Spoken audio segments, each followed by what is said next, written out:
So this is a seinen series that I've been following for the past couple years, and it's mostly good, mostly good stuff. There's been some questionable things that's been going on too with the story. And the antagonist system in the series has been, it's interesting to say the least, like, because how the story is set up, anyone can be an antagonist at any time in the series, and we've seen this over and over again. But this video right here will be about specifically the antagonist, the ongoing main antagonist right now, Nomen. But he wasn't one of these run-of-the-mill antagonists. He got more attention. We got backstory from him. We got a reason behind why he is how he is.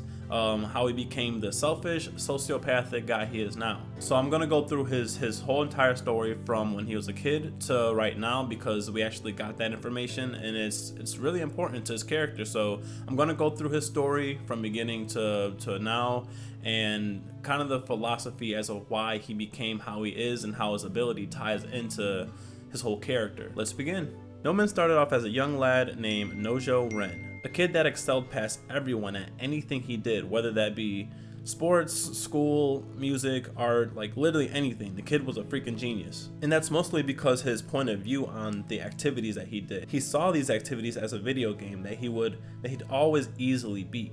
And that point of view made him happy until he got bored of winning. Like, the feeling of winning became so dull. So when he saw the other kids that he'd beat in various competitions get emotional for losing, like even to the point of crying, he kind of felt jealous. He was jealous of those people, of the fact that they felt so strongly, which is something he'd long forgotten. He forgot what feeling passion over an activity felt like. And that's when he officially became aware of that emptiness inside of him, which eventually began his journey to find what would spark that emotion in him, that the passion, the desire. But at that point, he was already too good for his own good, you know? So I believe he needed to find someone that was better than him at something. Like, he should have took up boxing. He wasn't gonna be Floyd Mayweather, so he should have.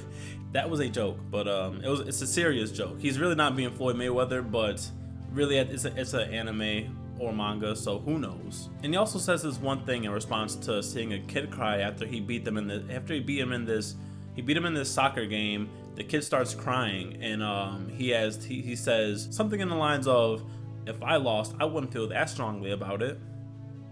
That's because you won. So I don't believe him saying that, especially to a kid who's used to winning and never being bad at something and never having a challenge or someone being better than him at something that he did. Losing is the same way, kind of, because you need to get used to losing. You don't just up and lose and just, oh well, next thing. No, that definitely, a kid that's used to winning would be in shock from losing that one time, and it's kind of what I think he needed. But then moving on to his adulthood, the night he became a half-fractured human. So he's an adult now. He's with some business partners, some ladies. They're celebrating because they made millions off of stocks. I think they were selling some stocks, and they were just celebrating, and go figure, not even that kind of success made him happy. So he tried sports, he tried everything. Well, so we don't know everything he tried, but he tried a lot of things that didn't spark that desire. He got economically successful, he got women, like it just wasn't it for him. Like, at this point you could put him on an island. Like, just picture this. You can put him on an island with infinite food supply, all the women he could want, all the Jordan retros, the PS7, and even freaking Ichiro Oda telling him the end of One Piece, and he'd still be like, that ain't it. So he finally comes to the conclusion that what he wants or desires doesn't exist in this world.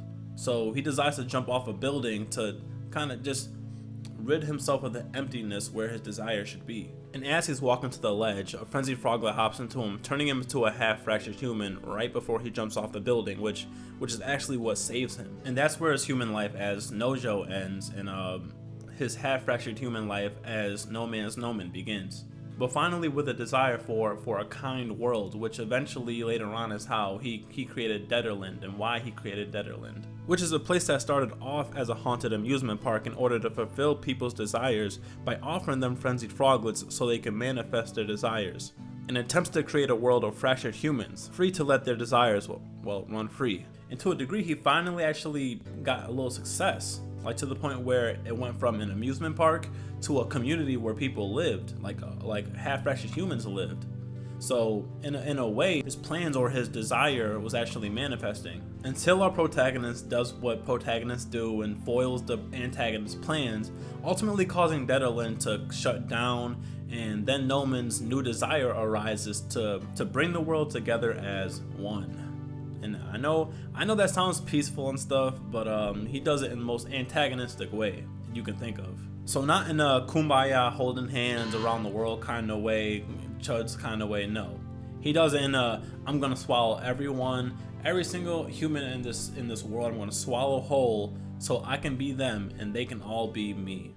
Yeah, so that's his story up until this point in the series. That's literally what's happening in the most recent chapters. So I'm gonna sum up his human life in my own semi-philosophical version and include how his ability ties into his character and his desires in my own way to just mesh it in. So let's go. So a kid that was so good at everything he did became eventually numb to success and winning, like so much so to the point where it made it impossible to find a passion because his lack of a challenge, which made him jealous of those that were up against him that could never beat him, because it shows how much they care about winning, which gave young Nomen a goal to find that challenge that would spark that desire, which never happens, making that feeling of emptiness grow so much that he decides just to self-delete, ending his human life on that note. My whole problem with this flashback of him of us seeing his human life is that he gave up like midlife. He was like an adult. He wasn't an old man. Like he just gave up. Like I'm sure he didn't try everything that he could have tried to spark that desire. He should have aimed. I believe he should have aimed at the top spot of where someone was. Like I said, I was joking, but I was serious when I said boxing. Did he try freaking water polo? Did he try wrestling or acting? There's a lot of stuff he could have did before just giving up, but he felt like he did it all, and he just came to the conclusion that nothing on this earth satisfies him, and that he didn't want to be himself anymore, or better yet, being him wasn't enough. And with sheer luck, he was able to become no one yet live on, which is kind of what he wanted. He didn't want to be himself, so he became no one with the frenzied frog ability. And speaking of his ability, let's dive into that, and I'll explain how that ties into his character and just the philosophy behind it. So his remake ability literally allows him to remake himself or others separate from himself by extracting DNA from others. But if you have a frenzied frog inside of you, then he can just extract that DNA from your frenzied frog without having to eat you whole. So basically, eating people lets him make more copies of himself, meaning he can basically make like an army of white Zetsus like from Naruto. So while he can split off, he can also basically hoard the whole human species within himself while keeping his figure, which becomes his, spoiler alert, but which becomes his end goal, to basically bring the whole world together as one by eating everybody, which made me curious of how he landed an ability like that. Like he a person that didn't want to be himself anymore now has the ability to create more of himself. It doesn't make sense to me.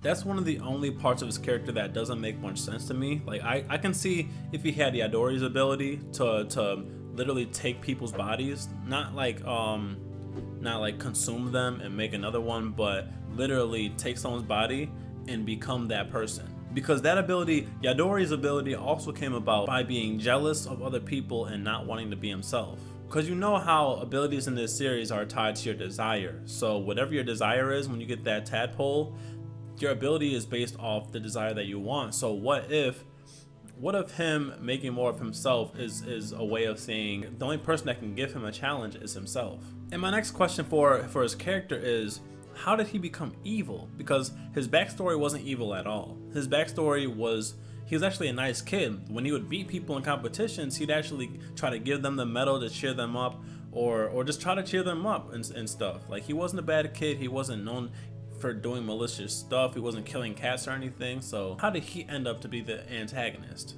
Like, if the authors were gonna make him an antagonist, they should have gave him more of a harsher backstory. I understand, like in some ways I understand, but for the most part, I don't see how the backstory aligned to him becoming evil. But the only way I can think of him becoming evil, a reason from what we know of him, is because he finally took his L from getting Dedalin shut down, his original desire. When he had Dedalin, yeah, he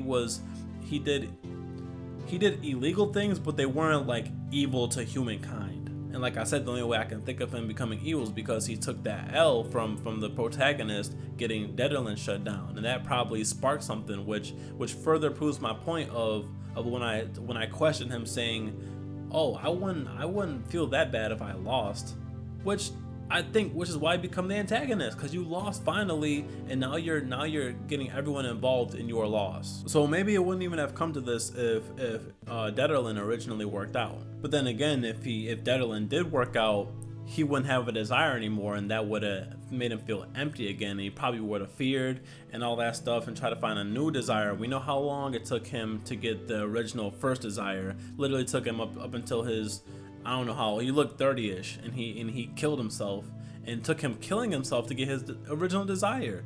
So maybe it was for the best? It's weird. It's really weird. And I'm originally making this video because when I was reading the story and I caught up, originally, before I like analyzed it, I was like, this isn't adding up. How did he get from where he is in his, where he was in his backstory to where he is now? It just didn't add up to me, and then I read, and it's starting to make a little more sense. So I conclude that this happened all because he finally took his first L. He's evil now because he finally took that L by the protagonist. So the moral of Nomen's story is he's a sore loser. So if I had a message for you guys to end off the video, learn how to take a L. Peace.